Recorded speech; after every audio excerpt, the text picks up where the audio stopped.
আজকের এই video lecture থেকে আমরা দেখব আসলে যখন আমরা ইনহেরিটেন্স অ্যাপ্লাই করেছি তখন আসলে ওই ইনহেরিটেন্সের মধ্যে বেস ক্লাস বা সাব ক্লাসে যখন আমরা কনস্ট্রাক্টর তৈরি করব, ঠিক আছে, বেসিক্যালি প্যারামিটারাইজড কনস্ট্রাক্টর তৈরি করব, তখন সেই প্যারামিটারগুলো কি করে পাঠাতে হবে। ঠিক আছে, আপনারা দেখবেন যে আসলে বিভিন্ন সময় আমরা বাই ডিফল্ট বা ডিফল্ট কনস্ট্রাক্টর ইউজ করেছি, যে কারণে আমাদের সামনে আসলে প্রবলেমটা আসেনি। ঠিক আছে, তো এখন যখনই আমরা দেখতে পাবো যে বা হচ্ছে কোনো প্যারামিটারকে পাঠাতে চাইবো কনস্ট্রাক্টরের মধ্যে, ঠিক আছে, তখনই আসলে ইনহেরিটেন্সের সময় এই প্রবলেমটা হবে। তো আমরা বেসিক্যালি সেই প্রবলেমের সলিউশনটা করব। তো ইনিশিয়ালি আমরা প্রবলেমটা বোঝার চেষ্টা করি। মনে করেন যদি আমার একটা ক্লাস হয় বেস ক্লাস, যেটা সিএসি, এবং এই ক্লাসের মধ্যে জাস্ট আমরা একটা ডিফল্ট কনস্ট্রাক্টর তৈরি করলাম যেটা একটা মেসেজ দিবে যে I am from CAC constructor, এবং এরপরে কন্ট্রোল নামে একটা ক্লাস তৈরি করলাম যেটা হচ্ছে আমাদের সাব ক্লাস, যেটা ইনহেরিট করবে কাকে, সিএসি ক্লাসকে। এবং এই ক্লাসের মধ্যে আমরা আরেকটা কনস্ট্রাক্টর তৈরি করলাম, সেটাও ডিফল্ট কনস্ট্রাক্টর, সেটা হচ্ছে কন্ট্রোল, এবং এটার কাজ হচ্ছে I am from controller constructor. এখন খেয়াল করেন, আসলে যখন এই কন্ট্রোল এই ক্লাসটা যখন সিএসি ক্লাসটাকে ইনহেরিট করলো, তখন এর মধ্যে একটা ডিফল্ট কনস্ট্রাক্টর আছে, আবার এই সিএসি ক্লাসের মধ্যেও কিন্তু একটা ডিফল্ট কনস্ট্রাক্টর আছে। আর ইনহেরিট করার ফলে আমরা জানি আসলে এই সিএসি যেই ডিফল্ট কনস্ট্রাক্টরটা, এটাও কিন্তু এই ক্লাসের মধ্যে প্রেজেন্ট। তো এখন আমরা যদি কন্ট্রোল ক্লাসের একটা অবজেক্ট তৈরি করি, খেয়াল করি, কন্ট্রোল ক্লাসের যদি একটা অবজেক্ট তৈরি করি, তাহলে আপনাকে দেখুন যে I am from CAC constructor and I am from controller constructor, দুইটাই দেখিয়ে দিচ্ছে সঠিকভাবে আউটপুট। বাট প্রবলেম হবে আমরা যখন প্যারামিটার পাঠাতে চাইব। এক্সাম্পল হিসেবে যদি আমি এখান থেকে মনে করেন ইন্টিজার এক্স পাঠাতে চাই এবং এই কনস্ট্রাক্টরের মাধ্যমে ইন্টিজার ওয়াই পাঠাতে চাই, ঠিক আছে, আমি যদি আরো প্রাইভেট ভ্যারিয়েবল ডিক্লেয়ার করি, এখানে প্রাইভেট মনে করেন integer number, private integer number 1, এবং এই যে এক্সটা আমরা নিচ্ছি, এই এক্সটাকে নাম্বার 1 এর মধ্যে আমি অ্যাসাইন করে দিতে চাচ্ছি, ঠিক আছে, এবং এইখান থেকে আমরা যে ওয়াইটা নিচ্ছি এটাকে আমরা এখানে আরেকটা প্রাইভেট ভ্যারিয়েবল ডিক্লেয়ার করি। সেটা করার জন্য জাস্ট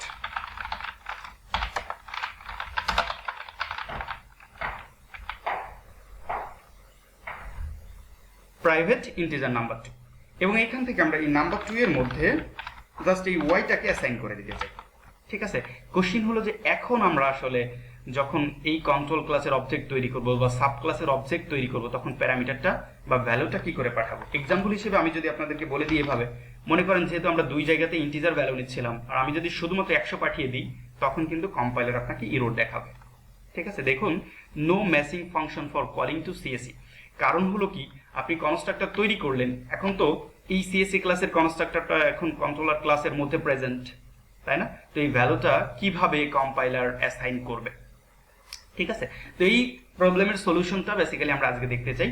তো এইখান থেকে আপনারা হয়তো বুঝতে পেরেছেন, যেহেতু আমরা একটা করে ভ্যালু পাঠাচ্ছি, সো আপনি একাধিক ভ্যালু যদি পাঠাতে চান, তো একটা যদি পাঠাতে পারেন তাহলে একাধিক ভ্যালু পাঠাতে পারবেন।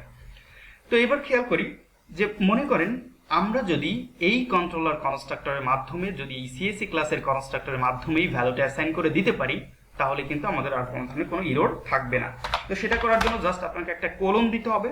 কোলন দিয়ে এবার আপনার বেস ক্লাসের নামটা বলে দিতে হবে। ফর এক্সাম্পল আমাদের বেস ক্লাসের নামটা ছিল সিএসি, এবং সিএসি ক্লাস যেহেতু একটা প্যারামিটার নিতে পারতো, বা সিএসির মধ্যে যে কনস্ট্রাক্টর আমরা তৈরি করেছি সেটা একটা প্যারামিটার নিতে পারতো, সো এইখান থেকে আমাদেরকে জাস্ট বলে দিতে হবে যে কন্ট্রোলের মাধ্যমে যে প্যারামিটারটা নিচ্ছি, এই প্যারামিটারটাকেই আমরা সিএসি ক্লাসের কনস্ট্রাক্টরের মধ্যেও পাঠিয়ে দিতে চাই। ঠিক আছে, এখন যদি প্রোগ্রাম রান করি তাহলে কিন্তু প্রোগ্রাম আর এরর দেখানোর কথা না।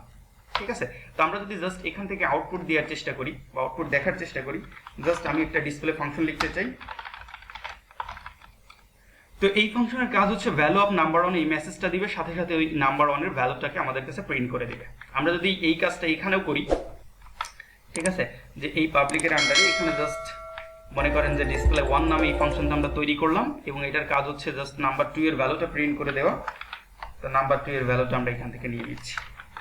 ঠিক আছে, জাস্ট সাব ক্লাস থেকে যে ভ্যালুটা আমরা এখান থেকে নিচ্ছি ওয়াই, এটাও এখানে প্রিন্ট করলাম, এবং এইখানে যে এক্স ভ্যালুটা আমরা পাঠিয়ে দিচ্ছি এই জায়গা থেকে, মানে অ্যাকচুয়ালি ওয়াই এর ভ্যালুটাই, সেটাও আমরা এখান থেকে প্রিন্ট করে নিচ্ছি বা ধরে নিয়ে জাস্ট এই ফাংশনের মাধ্যমে প্রিন্ট করব।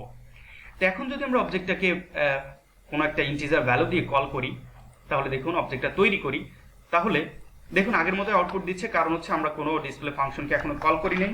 তো আমরা যদি ডিসপ্লে একটা ফাংশনকে কল করি, খেয়াল করেন এই ডিসপ্লে ফাংশনটাকে কল করলাম, এরপরে অবজেক্ট ডট আমরা ডিসপ্লে অন ফাংশনটাকেও কল করলাম।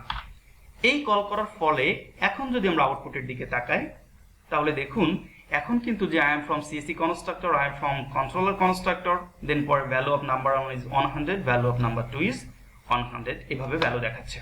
ঠিক আছে, তো এইভাবে আসলে আমরা কনস্ট্রাক্টরের মধ্যে ভ্যালু পাঠাতে পারি বা প্যারামিটারাইজড কনস্ট্রাক্টর ইউজ করতে পারি যখন আমরা ইনহেরিটেন্স প্রোগ্রামের মধ্যে অ্যাপ্লাই করব। এখন আরেকটা কোশ্চেন চলে আসতে পারে যে আমরা তাহলে যদি একাধিক ক্লাসকে বেস ক্লাস হিসেবে ধরতে চাই, ঠিক আছে, মনে করেন এটা যদি ট্রিপলি ক্লাস হতো এবং এটা যদি নাম্বার 3 হতো, খেয়াল করি সবাই, এটা যদি নাম্বার 3 হতো প্রাইভেটের আন্ডারে, এবং আমরা যদি এখানে লিখে দিতাম যে I am from Tripoli class, এবং এখানে বলে দিচ্ছি যে নাম্বার 3 ইকুয়াল টু হচ্ছে মনে করেন এটা এক্সি, আমরা এটা এক্সি হিসেবে নিতে চাই। এরপরে হচ্ছে ডিসপ্লে ফাংশন, এখানে আমরা লিখতে চাই যে এটা হচ্ছে ডিসপ্লে 3, যে নাম্বার 3 ইজ এখানে আমরা নাম্বার 3 বলে দিতে চাচ্ছি। এখন খেয়াল করেন, এখন যদি আপনি এই সিএসসি ক্লাস এবং ট্রিপলি ক্লাস দুইটা ক্লাসকেই যদি কন্ট্রোল ক্লাস থেকে ইনহেরিট করতে চান, যেটাকে আমরা বলতে পারি আসলে বেসিক্যালি মাল্টিপল ইনহেরিটেন্স, তাই না? তো মনে করেন আমরা এখানে বলে দিতে চাচ্ছি ট্রিপলি ক্লাস, তো এখনো কিন্তু প্রোগ্রামটা আপনাকে এরর দেখাবে। কারণ কি? কারণ হলো দেখুন এই যে এখানে অবশ্যই আমাদের কনস্ট্রাক্টর যেটা তৈরি করবো, আমরা ট্রিপলি ক্লাসের কনস্ট্রাক্টর তৈরি করব। দেখুন এখনো কিন্তু প্রোগ্রাম আপনাকে এরর দেখাচ্ছে। কেন? কারণ হচ্ছে আপনি তো এইখানে যখন ট্রিপলি ক্লাসটাকে ইনহেরিট করেছেন, যখন ট্রিপলি ক্লাসের কনস্ট্রাক্টরটাও এখানে চলে এসেছে, তো তার মধ্যে তো আপনি ভ্যালু পাঠাইলেন না, তাই না? যেহেতু এটা প্যারামিটারাইজড কনস্ট্রাক্টর, সেহেতু অবশ্যই আপনাকে একটা ভ্যালু পাঠাতেই হবে, তাই না? তো এখন এই কাজটা আমরা কিভাবে করতে পারি? জাস্ট এই যে কমা দিয়ে যেভাবে আমরা ইনহেরিটেন্সটাকে অ্যাপ্লাই করি, জাস্ট এখানেও কমা দিয়ে আপনাকে বলে দিতে হবে, কি বলে দিতে হবে? জাস্ট আপনার ক্লাসের নামটা ট্রিপলি, এরপরে মনে করেন এইখানে আপনি কাকে পাঠাবেন, ওয়াই কে পাঠাতে চাচ্ছি আমরা, ঠিক আছে? এখন যদি আপনি ডিসপ্লে 3টাকে এখান থেকে কল করেন তাহলে এটা সঠিকভাবে কাজ করবে, ঠিক আছে? তো চলুন আমরা আউটপুট দেখি। দেখুন এখানে আউটপুট দেখাচ্ছে যে ভ্যালু অফ নাম্বার 3 ইজ 100। এখন আরেকটা কোশ্চেন চলে আসতে পারে যে আমরা আসলে যদি দুইটা ভ্যালুকে পাঠাতে চাই তাহলে কি হবে? মনে করেন এই কন্ট্রোলের মধ্যে বা এই কনস্ট্রাক্টরের মধ্যে আমরা আরো একটা ভ্যালু পাঠাতে চাই, সেটার মান হচ্ছে মনে করেন পি, ঠিক আছে? এবং এটাকে আমরা কল করতে চাই মনে করেন 100 এবং 200 দ্বারা। এখন যদি প্রোগ্রামটাকে রান করি আমরা, খেয়াল করেন তো, এখন কিন্তু আপনাকে আবারও সঠিকভাবে আউটপুট দিচ্ছে। তাহলে খেয়াল করেন যদি এই এক্স ভ্যালুটা এই এক্স এর মধ্যে বা হচ্ছে এখানে যে ওয়াই এর ভ্যালুটা আমরা নিয়েছি, ঠিক আছে, এই ওয়াই এর ভ্যালুটা যে 100, এটা যদি আমরা সিএসসি ক্লাসের কনস্ট্রাক্টরের মধ্যে পাঠাতে চাই, এবং এই ইন্টিজার পি ভ্যালুটা যদি আমরা ট্রিপলি ক্লাসের কনস্ট্রাক্টরের মধ্যে পাঠাতে চাই, তাহলে জাস্ট আপনাকে এখানে লিখে দিতে হবে যে মনে করেন সিএসসির মধ্যে আমরা ওয়াই কে পাঠালাম আর জাস্ট ট্রিপলির মধ্যে আমরা পি কে পাঠাতে চাচ্ছি।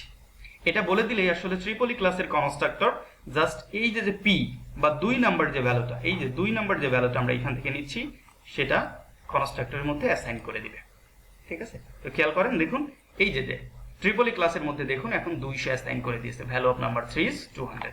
তো আপনি যদি এট এ টাইমে এখান থেকে আরো ভ্যালু নিয়ে কাজ করতে চান, ইন্টিজার কিউ মনে করেন, ঠিক আছে, তার মানে কি? তার মানে আপনি এই কন্ট্রোলারের মধ্যে 3টা প্যারামিটার নিয়ে কাজ করতে চান, ঠিক আছে? তারপরে যদি আপনি এইখানে এই সিএসসির মধ্যে আমরা একটা প্যারামিটার পাঠিয়েছি, এখান থেকে যদি আপনি এবার 2টা প্যারামিটার নিতে চান তাহলে এখান থেকে 2টা প্যারামিটার পাঠাতে পারবেন। আবার যদি ট্রিপলির মধ্যে আপনি একটা প্যারামিটার পাঠিয়েছি আমরা, এখানে যদি 2টা বা 3টা পাঠাতে চান তাহলে সেটাও পাঠাতে পারবেন, আই থিঙ্ক, ঠিক আছে? বাট আমরা যেহেতু কন্ট্রোলার ক্লাসের অবজেক্ট তৈরি করতে চাচ্ছি, সো কন্ট্রোলারের বেস যেই কনস্ট্রাক্টর সেটা কিন্তু এখান থেকে 3টা প্যারামিটার নিচ্ছে। সো অবশ্যই আপনাকে যখন কল করতে হবে অবজেক্ট বা অবজেক্ট তৈরি করতে হবে তখন অবশ্যই 3টা প্যারামিটারকে পাঠিয়ে দিতে হবে, ঠিক আছে? দেখুন এখন প্রোগ্রাম সঠিকভাবে আউটপুট দিচ্ছে, ঠিক আছে? তো এইভাবে আসলে আমরা যখন কনস্ট্রাক্টর এর মধ্যে প্যারামিটার পাঠাতে চাইবো ইনহেরিটেন্সের সময় বা ইনহেরিটেন্স অ্যাপ্লাই করার সময়, এইভাবে আসলে প্যারামিটার আমরা পাঠাতে পারবো, ঠিক আছে? তো আপনারা আসলে এইভাবে 2টা 3টা 4টা 5টা এরকম প্যারামিটার আসলে এই সাব ক্লাসের মধ্যে নিয়ে দেন এই যে বেস ক্লাসগুলো আমাদের আছে এর মধ্যে হচ্ছে আপনারা একাধিক কনস্ট্রাক্টর বা এখানে একাধিক প্যারামিটার নিয়ে সেগুলো চেক করতে থাকুন, প্র্যাকটিস করতে থাকুন বেসিক্যালি, ঠিক আছে? এরপরে যদি প্রবলেম হয় তাহলে আমাকে নক করুন, আমি প্রবলেমের সলিউশন দিয়ে দিব।